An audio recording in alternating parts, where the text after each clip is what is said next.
Step inside Crime Files TikTok compilations, a vault of true terror, where murder is reality and the camera never deceives. In this series, we reveal bone-chilling clips, disturbing case files, and real footage that uncovers the blackest depths of the human psyche. What you're about to see is unfiltered, unnerving, and impossible to forget. These aren't tales for entertainment. They're cautionary truths.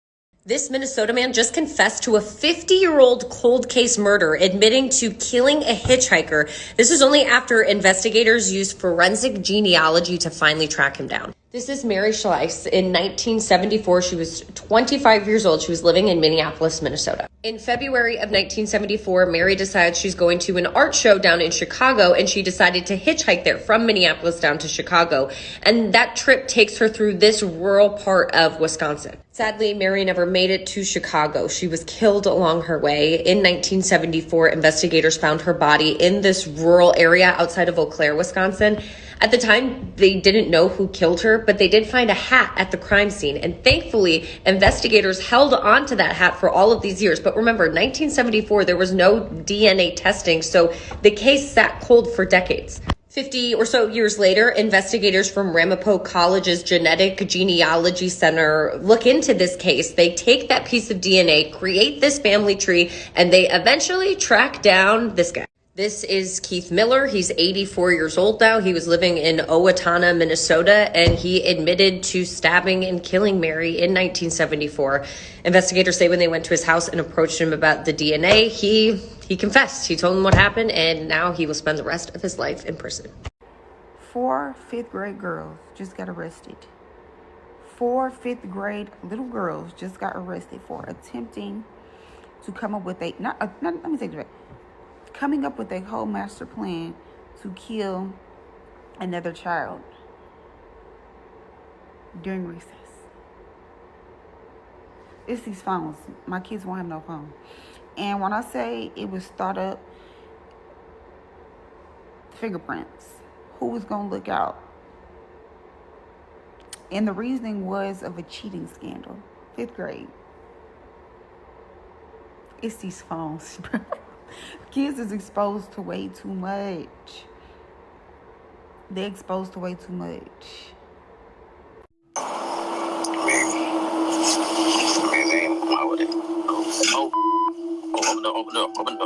So if you didn't know, this woman's name is Brianna Williams, and what you just watched was her reaction to finding out that the police had discovered her sinister secret. So back in early November of 2019, Brianna contacts the police in order to report her 5-year-old daughter, Taylor Williams, missing, stating that she had seen her the night before, but in the morning she was gone. Taylor's disappearance sent shockwaves through the community, and people quickly began looking for her, but she was nowhere to be found. However, weeks into the investigation, doubts begin to surface as detectives realize Brianna's story just doesn't make sense. Then, all of a sudden, Taylor's remains are found 400 miles away from her house, with investigators ruling that her cause of death was starvation, meaning Brianna had unalived her. At this point, Brianna knows that the police had figured out what she had done, so she tries to unalive herself, but this fails and she gets arrested. In court, Brianna is found guilty of Taylor's death and is sentenced to a well-deserved life in prison. Brianna's story shows that you cannot escape justice and that karma will always catch up to you. The topic of polygamy is big in the Black community. What is going on in my building? Why does it sound like gunshots in the building? King, go in the room. In November of 2017, this woman, Tamika Baxter, was live streaming on Facebook. It was about 2:30 in the morning. She was talking to some people on live when she heard what sounded like gunshots echoing from the hallway in her apartment complex. In the rest of the video, which I'm going to show at the end of this TikTok, she went to investigate the scene and saw a man lying on the ground and heard a woman screaming for help and to dial 911. As it turns out, the victim that evening who did indeed die was 18-year-old Jashin Patton. Jashin was a promising athlete from the Philadelphia area. He had really great sports stats, he was a rising star, and after his death, people claimed that he just had that it factor. He was going to be somebody big. But on that evening, Jashin had just found out that he was getting accepted into a good college, and his relative's boyfriend, and another woman were celebrating in their apartment with beer. There were also 2 young children in the apartment when all of this went down. At one point in the evening, though, tensions began to rise in the apartment, and like I said, at around 2:30 a.m., gunshots rang out. Those gunshots were fired by this man, 30-year-old Derek L. Butler, who was later arrested for the murder of Jashin Patton. Eventually, Derek was arrested. Like I said before, he had initially fled the scene and he was actually on the run for a while, but at one point in 2019, he was sentenced to 25 years in prison, possibly more, for the murder of Jashin. So I'm going to play you the clip from the rest of this live stream now. It's pretty disturbing, so I'm going to warn you in advance. Come here. Go in the room. Please, please, go in the room. Please. What the was that? Yo!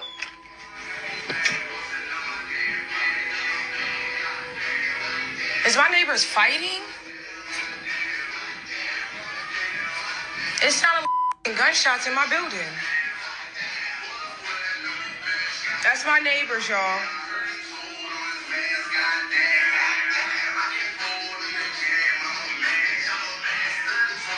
I think the music is up and I think they're fighting. Oh my God, they're fighting in there. Should I knock on the door? Oh my God, they're fighting. Oh my God, they're fighting. Call 911. Call 911. He's saying call 911.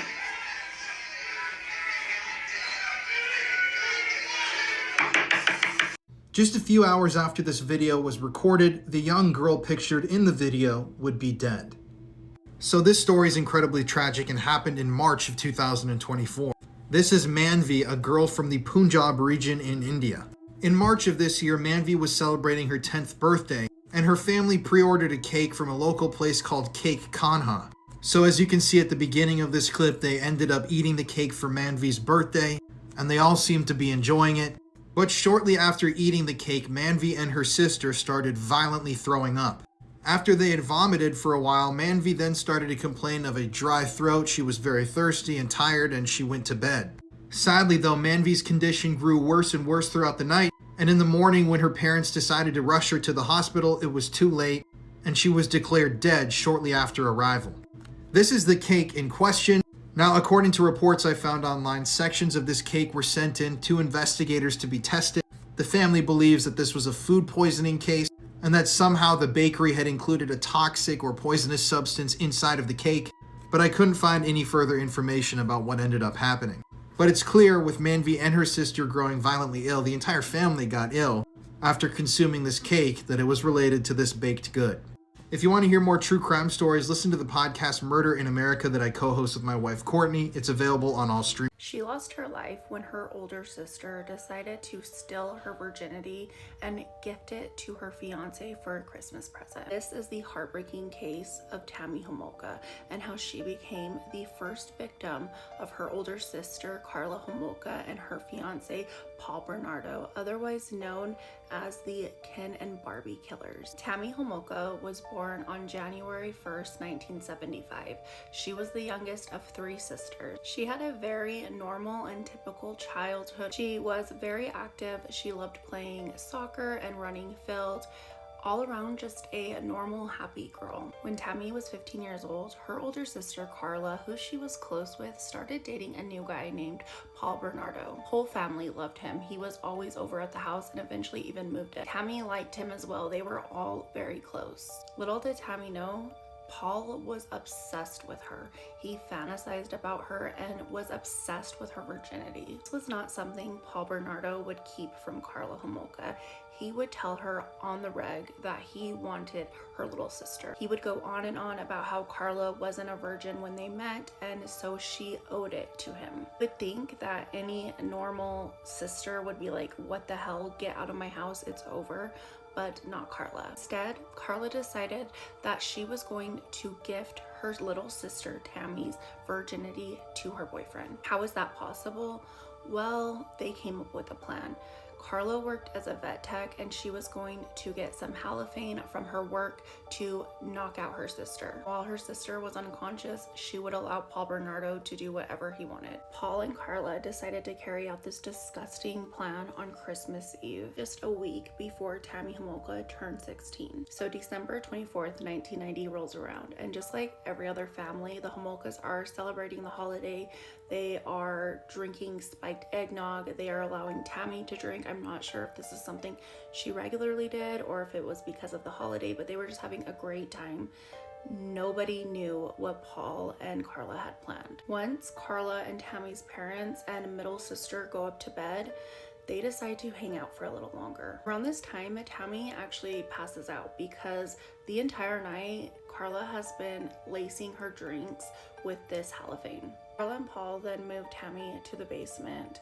They have a video camera, so they record the entire assault. And it's not just Paul assaulting Tammy. Carla also assaults her little sister. During this time, Carla had a rag with the halophane on it over Tammy's mouth, and it was way too much, which caused Tammy to throw up and she passed away. Paul and Carla then clean up Tammy's body, place her back in her bed, and then call 911 and state that she's not breathing. Tammy's death was not investigated as a homicide. They assumed that she had just choked on her own vomit after drinking. You would think that after her little sister passed away because of what she did, she would feel guilty, sad, but no, Carla was not grieving the same way as her family. Instead, she was still helping her boyfriend, Paul Bernardo, live out his disgusting fantasy by doing things like dressing up as Tammy for Paul still, going in Tammy's room. It's just so unthinkable. You have no heart. Paul and Carla did not stop there. They would go on to unalive 2 more young girls, Leslie Mahaffey and Kristen French. Paul Bernardo, though, had many victims. He was actually a serial SA'er in Canada, and Carla knew this and fed into it. For their crimes, Paul got life in prison, and Carla Homolka only got 12 years. Yeah, she got 12 years in prison. She's actually free now. She married her lawyer's brother, and they have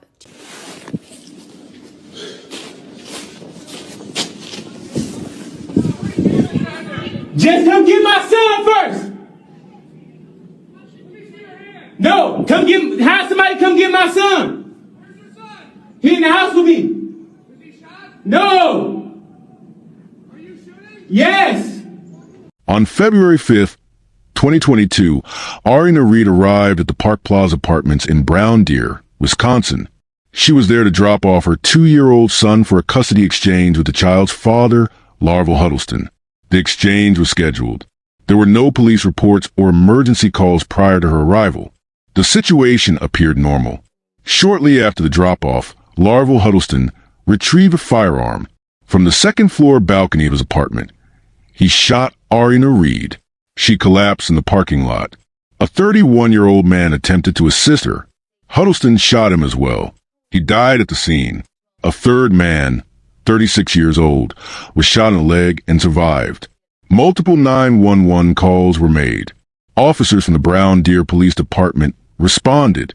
Huddleston fired several rounds at responding officers from the balcony. Police did not return fire. Inside the apartment was Huddleston's son, uninjured. During a 45-minute standoff, Huddleston began live streaming on Facebook. He displayed a firearm, spoke about his mental state, and requested that police retrieve his child. He showed an outfit he said he wanted to be buried in. Hey, y'all, I just want to say I'm sorry. This is going to be the last day everybody hear from me, bro. This is going to be the last day y'all hear from me, bro. I'm sorry. There's just been too much going on. Police out here. She did. Police right there. Somebody come get my son first. This not finna end well for nobody, cuz. Yeah, so I've been dealing with a lot, but trying to... Ain't nothing finna justify my actions, bro. I've been dealing with a lot. I just need somebody to get my son.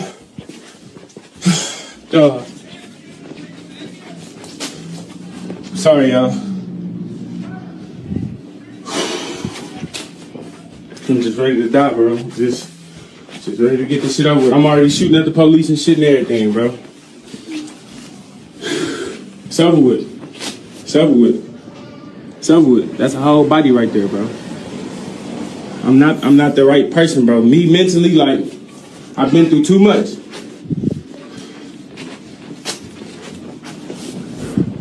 Just come get my son first. Hello, Cassie.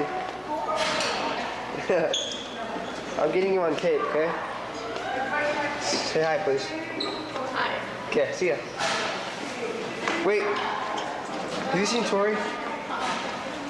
He's supposed to meet me here at 7:30, and it's 8:19. He's an hour late. You don't even care, dude.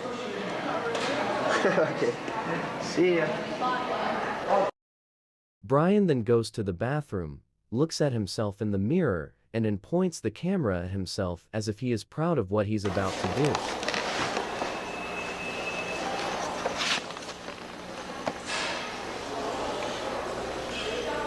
We just left her house. This is not a fucking joke. I'm shaking. I stabbed her in the throat, and I saw her life just disappear. Dude, I just killed Cassie. Oh, fuck. That felt like it wasn't real. I mean, it went by so fast. Shut the fuck up. We gotta get our act straight. It's okay. Okay, let's buy movie tickets now. Okay. Come on, we're gonna buy. No. Goodbye. Every clip you watch today is more than just a story. It's a chilling reminder that real life can be darker than fiction. If these crimes shook you, disturbed you, or left you with questions, don't stay silent. Hit that subscribe button to join a community that refuses to forget. Like this video to keep these stories alive. Share it to spread awareness, and drop a comment with your thoughts. Who do you think was really behind it, or what part shocked you most?